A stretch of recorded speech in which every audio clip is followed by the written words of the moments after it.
Police वाले मुझे उल्टा धमकी देते कि वाशी में आने का नहीं, इस तरह की मतलब बात चलती है। क्योंकि वाशी में मेरी गाड़ी आती है तो उनको मतलब बाहर वाले को तो दहशत महसूस हो जाती है। 2-4 दिन बाहर बंद रहे, फिर से धड़ल्ले लेते चले बाहर। तो सिस्टम खुद करप्ट है, सिस्टम को खुद पैसा चाहिए। मुझे तो पुलिस व्यवस्था को मुझे लगता है पैसा निकालने का ऑर्डर मिला करके उन लोग इस तरह का खुलेआम चलने दे रहा है वैश्य व्यक्ति।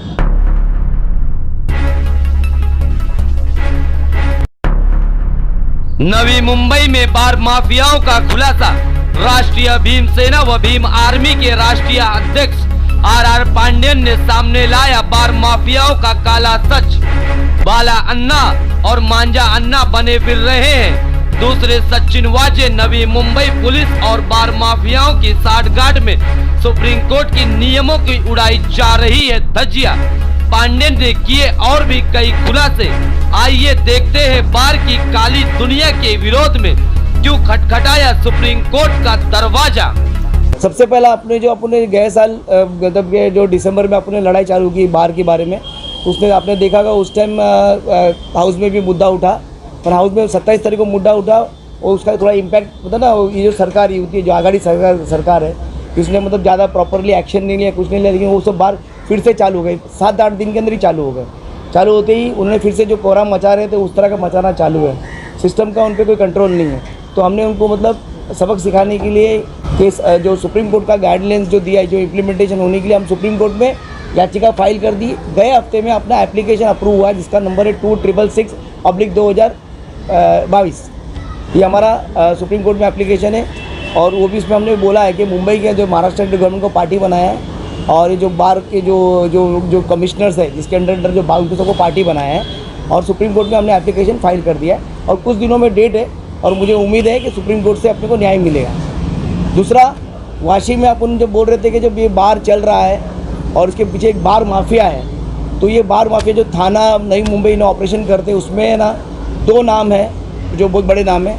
एक का नाम है बाला, उसको सचिन वाजे बोलते हैं, मतलब सचिन वाजे बोलते हैं, मतलब नई मुंबई का बार का पूरा कंट्रोल करने वाला, कलेक्शन करने वाला जो है बाला अन्ना, उसको बोलते हैं सचिन वाजे नई मुंबई का। ये खास है।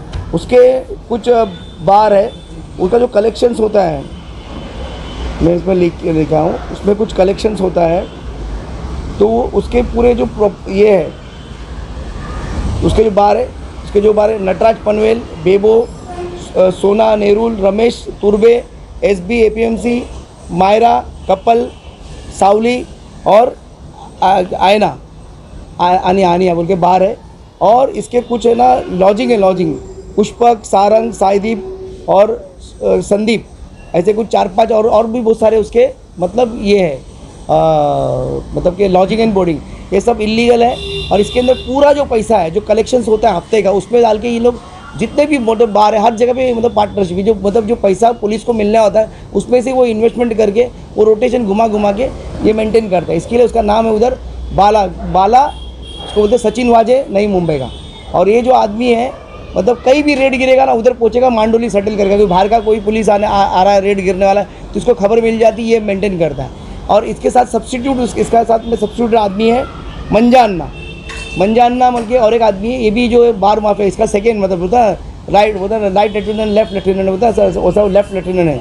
उसका नाम मंझा अन्ना। उनका सोना है, बेबो है, रमेश है, शैम्पेन है, कपल है, ऐसे कुछ बार है जिसमें मतलब इनका पूरा मतलब कि खुद ही लोग मेंटेन करते हैं। और ये पूरा जो कलेक्शन का जो पैसा 2 नंबर का पूरा पैसा आता है पुलिस का, ये अंदर इसके अंदर ही इन्वेस्टमेंट करके रोटेशन चलता है। आपने देखा, आपको मतलब ये बताना चाहता हूँ, ये 2 जन हैं जो पूरा मतलब बार माफिया हैंडल करते हैं पूरी तरह से। और इनके पास मतलब करोड़ों रुपया इनके पास पूरा कलेक्शन का पैसा प्लस जो पैसा उठाते ये फिर इन्वेस्टमेंट करते बार में, उसमें तो वो शेयरिंग देते हैं। अब वाशी में किधर भी होगा, ये जो कुछ 4-5 होटल के नाम बताए, इन पर कभी रेड नहीं गिरती, कोई कार्रवाई नहीं होती। क्यों? क्योंकि ये पूरा मैनेज करते हैं मुंबई पुलिस के क्राइम ब्रांच को और SS ब्रांच को, ये सबको मेंटेन करते हैं। और नवी मुंबई का SS ब्रांच तो नाम मात्र के लिए, एक बार मुंबई का SS ब्रांच कार्रवाई भी करता है, पर नई मुंबई का SS ब्रांच कुछ काम करने वो बेलापुर में कमिश्नर ऑफिस में है, लेकिन बताओ उनका फोर्स है ना कुछ है, बिल्कुल मतलब शांत बैठे हुए हैं। ये मतलब ये हाल है वो नई मुंबई वाशी का। तो अपने को पुलिस ने और जो सिस्टम ने कम से कम ये बाला है और मंजाना, इन पर पूरा कंट्रोल करना चाहिए। मैं तो चाहता हूँ कि स्टेट जो SB जो है SB CID इन्होंने इन दोनों का मतलब पूरा ये करना चाहिए, क्योंकि इनके पास इतनी जो सारी संपत्ति है और इनके एक एक एग्रीमेंट 1-1 करोड़ रुपए के एग्रीमेंट है, 1-1 करोड़ 50 लाख के ऐसे एग्रीमेंट डिपॉजिट पे इन लोग ने ये किया। तो इन लोग के बहुत सारे डिस्कोज है, बहुत सारे बार है, तो वहाँ पर जो लड़कियाँ होती है जो डिस्को में, वहाँ से मतलब कुछ रेट तय होता है और वहाँ से सीधा निकल के सीधा अपना मतलब इनकी जो लॉजिंग्स है उसमें जाती है।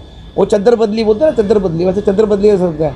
और सबसे बड़ा जो आज की तारीख में चल रहा है जो मतलब कि जो रैकेट डिस्को का मतलब प्रोस्टिट्यूशन का, वो नाइट एंगल है बेलापुर में, जहाँ पर खुलेआम चलता है। उसके ऊपर ही अंदर जगह है बेला और बेबो होटल है। बेबो के अंदर भी अंदर से रास्ता है जो मतलब ऊपर एक लॉज है उससे कनेक्टेड है, तो वहाँ पर मतलब ये जो मतलब खुलेआम मतलब चल रहा है ऐसा। तो इसको प्रति मतलब कार्रवाई करनी चाहिए सिस्टम ने, इतना मतलब अंधेर लगरी नहीं होनी चाहिए, इतना कंट्रोल मतलब करना चाहिए इनको। और मैं चाहता हूँ कि स्टेट CID ने इस पर पूरा भाग लेना चाहिए। दूसरा, हमने देखा है कि वेटर स्टीवर्ड इस बार के वजह से जो बार लाइन में इतना प्रोस्टिट्यूशन बढ़ गया है कि जो जूने कुछ बार जो स्टीवर्ड वेटर काम करते थे, आज उनका ऐसा जो उनकी उम्र हो गई है, तो उनका बोलना ये है कि आज की तारीख में जो बार मालिक है या बार का मैनेजमेंट है, जो डिस्को के मैनेजमेंट है, उन लोग क्या बोलते हैं, अगर आपको स्टीवर्ड या वेटर की नौकरी करनी होगी तो आपको 4-5 लड़कियाँ डालनी होगी, मतलब जो बाहर से लड़कियाँ अरेंज करके लाके इधर डालो तो ही आपको काम मिलेगा। और स्टीवर्ड वेटर को कोई पगार नहीं होता, सिर्फ एक लंच एक पता डिनर होता है, बाकी पगार कुछ नहीं होता। जो लड़कियों को कमीशन जो मिलता है, जो कलेक्शन उठता है, उसमें से कुछ कमीशन परसेंटेज मिलता है। मतलब ये हाल हो गया है। जो लोग ने 20-20, 15-15, 30-30 साल जो काम किए बाहर में वेटर लोग, उनका ये परिस्थिति है। उन्होंने खुद मेरे को आके घर पे बताया, लेकिन वो नाम बताने को और कैमरा के सामने आने को तैयार नहीं है। उन्होंने बोला ये हमारी जो बात है आप रखो सिस्टम में, तो बोला हमको कहीं ना कहीं मतलब न्याय मिलेगा, ना तो हमको न्याय मिल नहीं पाएगा। दूसरा, ऑर्केस्ट्रा बार है, तो ऑर्केस्ट्रा बार जो परफॉर्मिंग लाइसेंस होता है जो आर्टिस्टों के लिए मिलता है कि लाइव परफॉर्मेंस हो, पर अपने बारों में आपने देखा होगा कि लाइव परफॉर्मेंस होता नहीं है। सब नाम के लिए उन लोग बोलते हैं कि 2-3 इंस्ट्रूमेंट रखते हैं उन लोग सब होटल लोग वाले, और हमको रखते हैं खाली नाम के लिए। हम लोग कोई बजाते नहीं, खाली नाम के लिए 2-4 बेसिक म्यूज़िक हम लोग बजा लेते, और हमको बोलता है 10-11 बजे या 11:30 बजे हमको भगा दिया जाता है। और पगार भी बोलता है आना पौना मिलता है, 500-600 रुपये ऐसे देते हैं और भगा देंगे। फिर रात भर अब ये ऑर्केस्ट्रा बार में डीजे है ना, डीजे नहीं होना चाहिए, डीजे होता ही नहीं है, डीजे का परमिशन नहीं, क्योंकि डीजे का जो साउंड होता है 50 डेसिबल के ऊपर ही होता है, जो हार्ट और बीपी के लिए प्रॉब्लम होता है, कस्टमर के लिए भी और जो अंदर रहने वाले के लिए। लेकिन वहाँ पर क्या करते हैं, उन ऑर्केस्ट्रा वालों को भगा देते, फिर रात भर डीजे बजता रात भर, और फिर मतलब नंगा नाच होता है, जो भी जैसा आपको मालूम है, जो मतलब जो इस तरह का काम हो रहा है, गलत काम हो रहा है, वो डीजे के अंदर होता है। तो जो ये जो संगठन है, जो इनकी यूनियन है जो ऑर्केस्ट्रा वालों की, उन्होंने मुझे बोला था ये हमारा भी दुख है, जो तकलीफ़ है आप प्लीज़ रखो, ये जो बियर बार में से डीजे हट जाना चाहिए, जो डीजे जो इंस्ट्रूमेंट है, जो म्यूज़िक हाई म्यूज़िक बजता है, बोला वो हट जाना चाहिए। हम लोग की मांग है, वो हटेगा तो हमारा रोज़गार बढ़ेगा, ऐसा उनका बोलना था। क्योंकि ऑर्केस्ट्रा बार परफॉर्मिंग के लिए मिला है, तो परफॉर्मेंस होना चाहिए। और ऊपर से उनको भी बोला मैंने कि बात बोला आप खुले में आके बोलो, सबके सामने हम लोग प्रेस कॉन्फ्रेंस में होता है, आप बोलो। बोला हम लोग बोलने को तैयार नहीं है, क्योंकि बोला इनका इतना बड़ा नेटवर्क है, बोला एक फ़ोटो निकाल लेंगे और डाल देंगे ग्रुप में ना, तो हमको किधर भी काम नहीं मिलेगा। तो जो 500-600 मिल रहा है वो भी हमको नहीं मिलेगा, ऐसा उनका बोलना था। तो ये भी प्रश्न है आपको रखना है कि जो डीजे जो बार में जितने भी ऑर्केस्ट्रा बार है उधर डीजे नहीं होना चाहिए, चाहे डिस्को पे डीजे नहीं होना चाहिए। लाइव परफॉर्मेंस का लाइसेंस मिला तो लाइव परफॉर्मेंस होना चाहिए, कलाकार को चांस मिलना चाहिए। सर, आपने जिस तरीके से नाम लिया, बाला कोई आदमी का नाम लिया, आप बोल रहे हैं कि वो सेटलमेंट वाला आदमी है, वसूली उसके बारे में क्या आपको अधिक जानकारी है कि उन्होंने इस तरह की सेटलमेंट की है? नहीं, सेटलमेंट नहीं है। जो बाला है उसको आप पता करो, आप उसका नाम बहुत फेमस है बार लाइन में, डिस्को लाइन में, होटल में लाइन में। उसके बहुत सारे खुद के डिस्कोस है जिसके अंदर मतलब उसने पार्टनरशिप 2 नंबर का पैसा जो वसूली करता है वो लोग ऑफिसर्स लोग का, पुलिस लोग का। मुझे यहाँ तक मालूम पड़ा है कि जो एक सीनियर PI होता है, सीनियर PI उसको लोकल जो बार होते हैं और जो ऑर्केस्ट्रा बार जो अच्छे से चल रहे उसका अलग से मतलब 5-6 लाख रुपये महीना रहता है। जो फिर जो API होता है उसका 25-25 हज़ार होता है। बिड ऑफिसर होता है उसका अलग होता है। नाइट PI जो होता है उसका 5 हज़ार उसका फिक्स रहता है। इस तरह का सिस्टम। फिर DCP का होता है, DCP का मतलब 50 हज़ार तक का DCP का कुछ रहता है। फिर ऊपर कमिश्नर तक का 1 लाख रुपये, ऐसे जाके कोई सिस्टम बनता है। ये पूरा सिस्टम चलाने के लिए बाला, उसको मतलब फेमस है, उसको बोलते हैं बाला सचिन वाजे, नई मुंबई का खास करके। और उसके जो आपके होटल के नाम पूरे बताए थे मैंने, ये सब उसके होटल है। और उसके बहुत सारे मतलब ये बार है चद्दर बदली, क्योंकि डिस्को बार जितने भी डिस्कोस चलते सब में उसका पार्टनर, क्योंकि डिस्को को कोई लाइसेंस लगता नहीं है, FL3 लगता है और लड़कियां भर देते 40-50। मतलब वो ओपनली एक बना होता है नया चकला, बोलते चकला। ये सचिन ये जो अपना बाला और ये जो मंजाना ने पूरे नई मुंबई को चकला बना दिया है।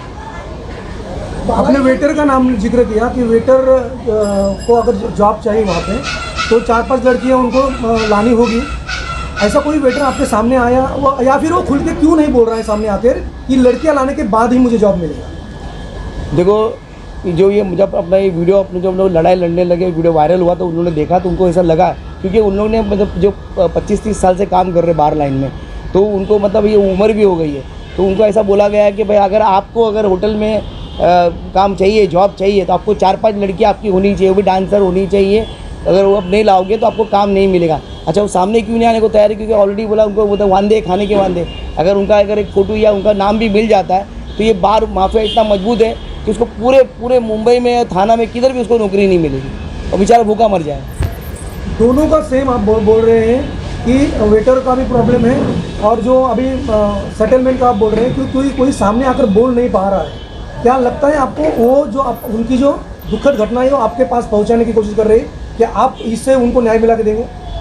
देखो, उनके जो मनोगत था उन्होंने मुझे बताया और उन्होंने मुझे रिक्वेस्ट किया कि प्लीज़ अभी अगले प्रेस कॉन्फ्रेंस में अगर होता है तो हमारी बात भी रखो, और हम लोग खुलकर नहीं आ सकते, कोई ज़रूरत पड़ी तो अगर आपने हमारे लिए कोई आंदोलन मोर्चा बुलाया तो हम ज़रूर उसमें भाग लेंगे, ऐसा उन्होंने मुझे आश्वासन दिया है। ये जो वेटर का जो प्रॉब्लम है, आप कमिश्नर से यहाँ एक बार मिले वेटरों की कथा बताने के लिए, क्योंकि ये जॉब का मसला है, क्योंकि इस तरीके से उनको बोला जाता है कि लड़कियाँ लाओ तो ही जॉब मिलेगा। तो सीपी से आपने कांटेक्ट किया? देखो, अब पुलिस व्यवस्था पे मुझे है ना, आपने देखा नई मुंबई में जो धड़ल्ले से चल रहा है, मुझे तो डर लग रहा है कि सीपी को क्या बोला। मैं तो ऑलरेडी हमने सीपी पे आरोप लगा के रखा है, डीसीपी पे आरोप रखा है। लोग तो मुझे ढूंढ रहे हैं कि मैं कुछ गलत कुछ में मिल जाऊँ उनको वाशी में या कोई चीज़, बल्कि उल्टे पुलिस वाले मुझे उल्टा धमकी देते कि वाशी में आने का नहीं। इस तरह की मतलब बात चलती है, क्योंकि वाशी में मेरी गाड़ी आती है तो उनको मतलब बाहर वाले को तो दहशत महसूस हो जाती है कि शायद स्ट्रिंग चल रहा है, कुछ चल रहा है, पांडे ने यहाँ पर क्यों आया। बल्कि उल्टा मैं कमिश्नर को क्या दूँ, हमने ऑलरेडी कमिश्नर को लेटर दे चुके हैं इस बारे में भी, बार के बारे में, वेटर लोग के बारे में भी और ऑर्केस्ट्रा बार के बारे में, और जो लड़कियाँ छुपाने के लिए जो स्ट्रक्चर चेंज कर दे वो सबका लेटर हमने जो संबंधित ऑफिस सबको दिया है। जिस तरीके से आप लड़ाई लड़ रहे हैं, पहले भी बार के बारे में आपने बहुत सारे कॉन्फ्रेंस किए, आप इस बार भी कॉन्फ्रेंस कर रहे हैं, क्या लगता है आपको जिस तरीके से आप कॉन्फ्रेंस के ऊपर कॉन्फ्रेंस कर रहे हैं लेकिन कुछ बदलाव नहीं नज़र आ रहा है? देखो, कॉन्फ्रेंस और ये जो हम कॉन्फ्रेंस कर रहे हैं, हम जन जागृति कर रहे हैं, हम अपना मुद्दा लोगों तक रख रहे हैं। इसका सिस्टम का काम है, उसने भाग लेना चाहिए, और हमने इसको सिस्टम को काम करने के लिए सुप्रीम कोर्ट तक गए, और आगे अगर देखेंगे, अगर इसके बाद भी अगर सुप्रीम कोर्ट का अगर आदेश आता तो उनको मानना ही पड़ेगा। उसके बाद अगर इम्प्लीमेंटेशन सही से नहीं हुआ तो हम जन जागृति करके रास्ते में उतरेंगे, आंदोलन करेंगे। सुप्रीम कोर्ट में आपने क्या कहा? सुप्रीम कोर्ट में हमने ये डाला है, कंटेम्प्ट पिटीशन डाला है कि महाराष्ट्र स्टेट गवर्नमेंट है, जो सुप्रीम कोर्ट ने जो गाइडेंस दिया उसके हिसाब से एक भी होटल, एक भी ऑर्केस्ट्रा बार नहीं है। ये हमने स्टिंग ऑपरेशन जो हुए थे सब लगाकर हमने वो चीज़ हमने कोर्ट के सामने रखा है। उसका एप्लीकेशन नंबर 2666/2022। सुप्रीम कोर्ट जो है हमारे देश का बहुत बड़ा मतलब सबसे हाईएस्ट कोर्ट है, और उनका देखने का व्यू, और हमने अब जो प्रेजेंटेशन जो किया है कोर्ट के सामने इतना अच्छा किया है। हमने कोर्ट को बताया कि आपने जो ऑर्डर देने के बाद जो ये आहार है और ये जो बार माफिया है, ये सब जो माफिया है, इन लोग आपके जो इम्प्लीमेंटेशन को या पुलिस व्यवस्था है जो आपने मतलब जो गाइडलाइंस दी है वो गाइडलाइंस में कोई फॉलो नहीं कर रहा है। क्योंकि हमने ना सब कमिश्नर को, मुंबई के, नई मुंबई के और थाना के कमिश्नर को पूछा था कि अभी RTI हमारे व्यवस्था RTI है, इसमें मैंने पूछा था कि कोई परिपत्रक, जब सुप्रीम कोर्ट ने जब ऑर्डर दिया तो उसका कोई परिपत्रक आपने निकाला क्या? तो उन्होंने उसमें जवाब दिया हमने कोई परिपत्रक निकाला नहीं। मतलब पुलिस व्यवस्था ने सुप्रीम कोर्ट के ऑर्डर आने के बाद बार को कोई जो ऑर्डर देना चाहिए था, आपको ऐसा इम्प्लीमेंटेशन करना, परिपत्रक निकालना था, तो ऐसा कोई परिपत्रक बार वालों ने निकाला नहीं है। सॉरी, पुलिस वालों ने निकाला नहीं, बार वालों के लिए। तो वीडियो वायरल हुआ, एक वीडियो को डिलीट हो गया है, और दूसरा जो वीडियो था जो पुलिस महानगर बोल के कोई चैनल है छोटा सा, उसके अंदर 1000 के ऊपर कमेंट है, 1000 के ऊपर कमेंट है। आप उसमें देखना, पूरे के पूरे 1000 का कमेंट में सिर्फ 2 कमेंट वो खुद डाला है, बाकी पूरा 1000 कमेंट जो मेरे फेवर में आया है कि उसमें लिखा है कि पांडेन साहब आप जो कर रहे हैं अच्छा कर रहे हैं, बार माफिया को ख़त्म करो, ये सब बंद होना चाहिए। आप चाहो तो लिंक मैं आपको भेजता हूँ, आप वो लिंक में देखो, 1000 कमेंट है और पूरे के पूरे मेरे फेवर में है। मतलब लोग चाहते कि जो बार व्यवस्था है, ये जो माफिया है, ख़त्म होना चाहिए।